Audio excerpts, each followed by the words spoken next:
Here with Carson-Newman head coach Mike Mincey, the Lady Eagles a big second half comeback, but ultimately falling by 5 points to Lincoln Memorial, and LMU got out to such a big lead in the first half. But your team, after trailing by 11 points at halftime, made some really nice adjustments in the second half, eventually got the game tied. Well, LMU came in ready to play, and they took it to us early.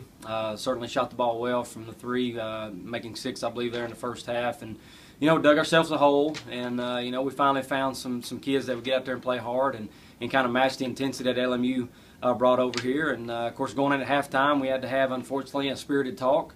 And it wasn't about anything about adjustments. It was just about getting people on the floor that was going to rebound and play a little defense and have a little heart to them. And I thought we had a good little rotation going there of kids that was really fighting hard. And when they started playing hard, we did make some shots and play defense a little bit better, rebound, and that certainly helped us come back from that 11-point deficit.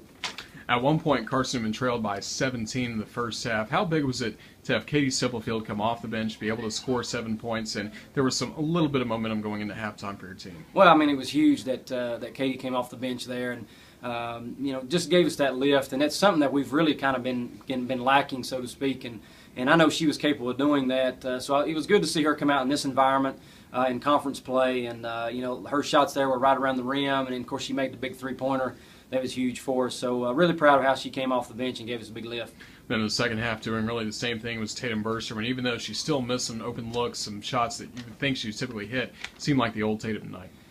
Yeah, she did a lot better job. She did make some shots for us, and she was part of that key run that kind of got us back in the game and got us to where we eventually tied 60-60 all with them.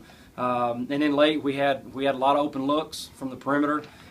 Just couldn't buy one. Again, we're 6 of 30 tonight from the three, and it's 60-60, and we missed 2 front ends and 1 and 1, I believe it was there, and just little things like that. Figuring a way to put the ball in the basket. I felt like if we could finally get a lead here at home against them, that we'd have probably a good shot of winning. But unfortunately, they held us off. We didn't make our free throws, and then we didn't make any shots down the stretch. So what do you take from this game going into Saturday against a very good Lenore-Ryan team trying to end this 4-game losing streak? Well, we got anytime you're in a 4-game skid and you've gone from where we were potentially in first to who knows where we are now. We got to stay together. We can't splinter. I think the team knows that we just dug ourselves a huge hole tonight, and it's hard to overcome a 17-point deficit and try and get a win anywhere, even if it's at home.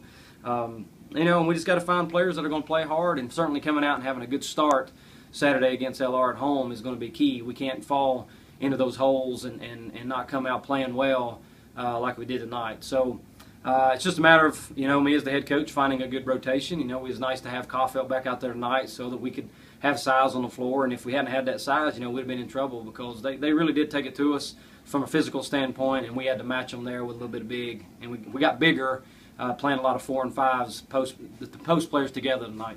Coach, thank you for joining us. Thank you.